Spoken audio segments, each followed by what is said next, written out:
শুরু হয়েছে পবিত্র মাহে রমজান। রহমত, মাগফিরাত ও নাজাতের বার্তা নিয়ে মুমিনের দরজায় পা রেখেছে রমজান।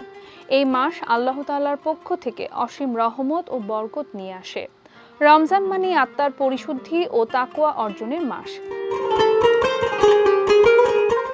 বিশ্বজুড়ে মুসলিমরা ইবাদত বন্দেগীতে এই মাসটি কাটিয়ে থাকেন। এই মাসের অন্যতম প্রধান ইবাদত হলো রোজা রাখা।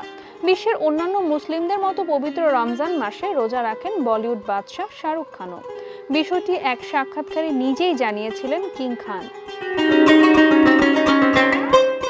ভারতীয় সংবাদ মাধ্যম হিন্দুস্তান টাইমসের একটি প্রতিবেদন থেকে জানা গেছে 2013 সালে ঈদে চেন্নাই এক্সপ্রেস মুক্তির পর ভক্তদের মুখোমুখি হয়েছিলেন শাহরুখ খান। সে সময় এক ভক্ত বাদশাকে প্রশ্ন করেন রমজান মাসে তার রোজা রাখা হয় কিনা। জবাবে শাহরুখ খান বলেন, হ্যাঁ, রোজা রাখা হয়, তবে 2-4টা রোজা ছুটে যায়, কারণ আমাকে ব্যথার ওষুধ নিতে হয়। যখন পিঠের ব্যথা শুরু হয় তখন ওষুধ নিতে হয়, যে কারণে 2-4টা রোজা ছুটে যায়, তবে মাশাআল্লাহ অধিকাংশই রোজা রাখা হয়। ধর্ম নিয়ে বিভিন্ন সময় কটাক্ষের মুখে পড়লেও বরাবরই নিজের অবস্থানে পরিষ্কার ছিলেন শাহরুখ খান। ঈদের দিনেও ভক্তদের সঙ্গে শুভেচ্ছা বিনিময় করতে দেখা যায় বলিউড বাদশাকে। এমনকি রমজানে বিভিন্ন ইফতার পার্টিতেও দেখা মিলে কিং খানের।